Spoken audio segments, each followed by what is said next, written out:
friends. Sorry for the delay in this week's posting of Junie B. First Grader Dumb Bunny.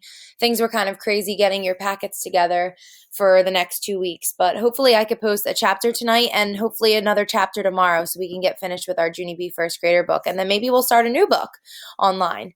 So the last we checked in with Junie B, she won the jelly bean contest at Lucille's party, which means she got the purple jelly bean out of the jar. And she was super excited at first because she thought she was going to get the thrill of a lifetime. But it turns out Lucille just had plans for her to wear the bunny costume. And Junie B was not too thrilled about that. She said she didn't even like wearing costumes on Halloween. But then Junie B got excited because Lucille told her that she was going to be like a celebrity and take pictures with everyone in the class. So let's read the next chapter, chapter 7. It's called Polite Rules. I looked down at myself. My bunny feet were bigger than clown feet. Also, my ears were floppish. And my bunny hands looked like giant paw mitts. I held them out in front of me.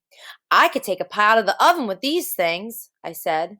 Lucille skipped around me and clapped. Yay, yay, yay! We have a bunny! We have a bunny! She sang real happy. After that, she grabbed my bunny paw and she started skipping me to the flower garden. Only too bad for me, because skipping with big giant bunny feet does not actually work that good. And so, kerplop! I fell right over in the grass, and some of the children started to laugh at me. Lucille shooed them away. Then she quick hurried to pick me up, only her dress started to get wrinkly, and so she dropped me in the grass again, and she smoothed her skirt very neat. Plus also she fluffed her hair, and she shined her shoes. After that, she yelled to her daddy real urgent, Daddy, Daddy, the bunny's down! Come get the bunny! Come get the bunny! The daddy ran over and picked me up. Then he started carrying me to the flower garden. It felt embarrassing up there. I tapped on his head. This does not actually make me feel like a celebrity, I said. The daddy kept on going. I tapped on his head again. No one actually carries Santa, I said. Just then, we got to the flower garden. The daddy put me down and he showed me the photographer. His name was Bud. Bud sat me in my bunny seat and he arranged my floppy ears. After that, he went to his camera and he took my picture. Beautiful, he said. Gorgeous. I smiled. I like this Bud. Pretty soon, the children lined up to get their pictures taken with me, too. And guess what? My bestest friend named Herbert was the very first one in line. He zoomed to my seat real happy. I think you look nice in that bunny costume, he said. You don't even look stupid, hardly. I smiled again. Thank you, Herbert. You don't look stupid, too, I said. After that, both of us said cheese, and Bud took our picture. Lenny came next. Then after Lenny came Jose, and after Jose came Shirley, and after Shirley came all the other children in room 1. Except for not May. Instead, May sat in the grass all by herself because she was not a celebrity, of course. I said cheese a million times. Bud kept on saying beautiful and gorgeous to me. I felt very puffery inside. I am an excellent celebrity, I told him. I am making these children's day. Bud laughed. I do not know why. Finally, all the pictures got taken. Bud shook my palm at goodbye. I will miss him. After that, Herb and I walked back to the picnic grounds, and wait till you hear this. Lucille's mother was passing out baskets for the egg hunt. I started to run to get my basket. Only what do you know? Kerplop! I tripped and fell in the grass again. The children laughed some more. I pretended I didn't care. It's fun to fall, I said, real stupid. Even Herb rolled his eyes at that one. Lucille's mother helped me up and gave me a basket. I looked at her very upset. Yeah, only how am I supposed to hunt for eggs in these big giant bunny feet? I said. I can't even run in these clumsy things. Plus, also, I can't tackle or scuffle. The mother looked shocked at me.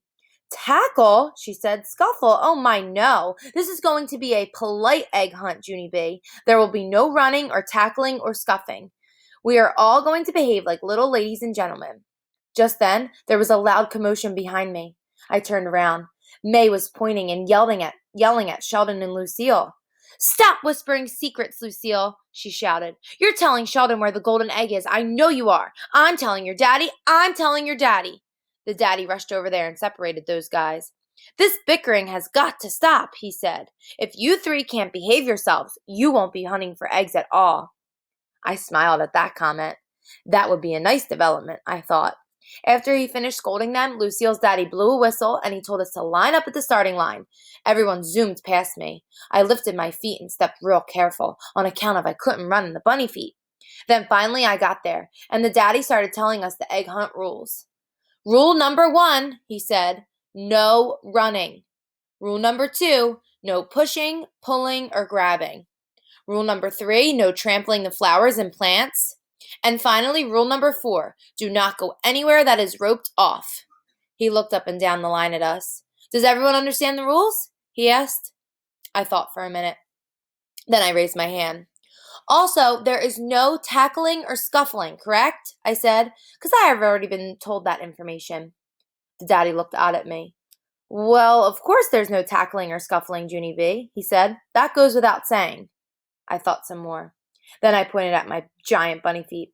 Plus, there should be no tripping the bunny, right? I asked, because the bunny is wearing unfair feet. The daddy frowned. There's no tripping anyone, Junie B, he said. I nodded. Yes, but there's especially no tripping the bunny, correct? I asked again. The daddy sucked in his cheeks. Okay, fine. There's especially no tripping the bunny, he said. Now, may I continue? I smiled. The daddy continued. The hunt will begin when I count to 3, he said. You will have 30 minutes to hunt for the eggs. When I blow my whistle, you will all stop hunting immediately, and you will bring your baskets back to the table. Roger raised his hand. What's the prize for finding the most eggs? He asked. Lucille's mother smiled. Then she held up a big wad of flowers. The person who has the most eggs will receive this beautiful bouquet for his mother or her mother, she said. They're irises from our flowers garden. I picked them myself. Aren't they lovely? Roger looked at the irises. I think my mother would rather have a set of Power Rangers, he said. Lucille's mother made squinty eyes at him. That meant no Power Rangers, I think. Just then the daddy blew his whistle. Okay, is everyone ready to start? He hollered. Ready, we hollered back. And so the daddy raised his hand in the air and 1, 2, 3. The egg hunt was started. Alrighty, friends, I hope you have a great night and we can read some more next time.